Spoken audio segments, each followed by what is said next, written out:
Do you support state regulation of hazardous chemicals in consumer products? Again, we're striking the delicate balance.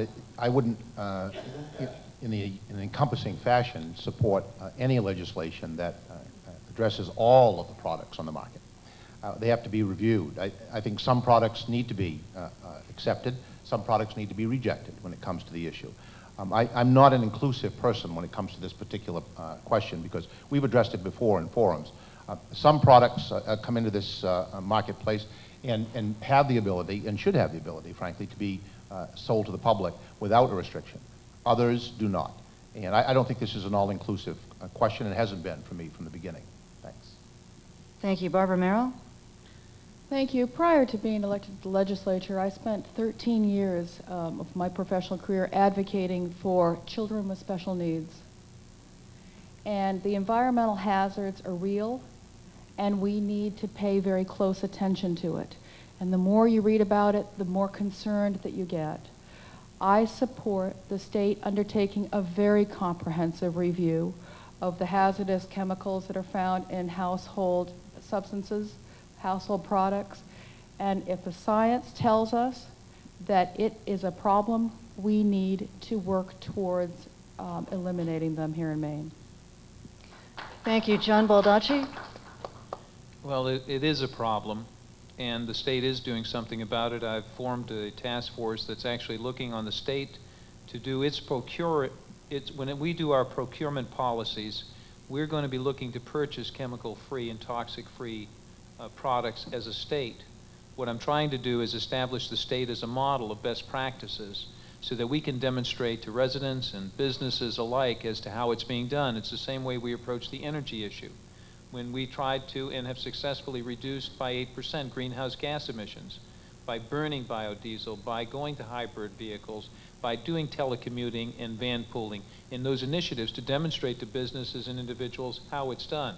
Do the same thing with chemical and toxic products, because I want the state to be a leader, and it is a problem. We need to take action. We don't need any additional studies. Thank you. Pat LaMarche?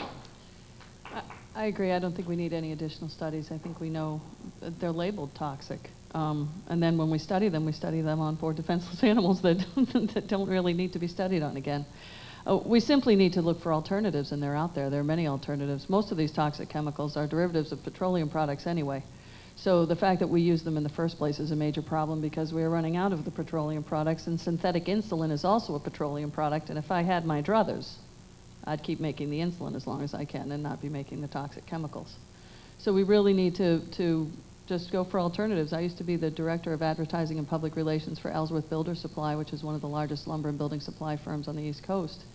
And all we did all day long, because you get the agenda there of the people you hire, was look for alternatives to products that we sold. There are antifreezes that aren't poisonous. There are all kinds of things that are available that we could be selling and using that are not toxic and are better for our environment, and we should just be making that a priority. Thank you very much. And Philip Morris Napier? Well, I'm against toxic chemicals in our products. You're taking a product that I was named after, Philip Morris, that cigarette. They still have the same chemicals and worse in them today. I've read someplace that there's like over 500 or 600 different chemicals in a cigarette. When I was a kid, back in the Appalachian area, I worked on a farm for $1.50 a day growing tobacco. And we used to roll it up and smoke it in a newspaper. And you couldn't hardly keep it going because there weren't any chemicals on it out of the tobacco field. But it's when it gets to the processing plant that they spray all the chemicals and everything on it in order to get it to smell nice, in order to get it to burn right. You can light a modern day cigarette up and lay it down, and it'll just burn right up to the filter. So that's a chemical in a product that's harming thousands, hundreds of thousands, millions of people every day. Maybe we ought to ban cigarettes. Thank you very much.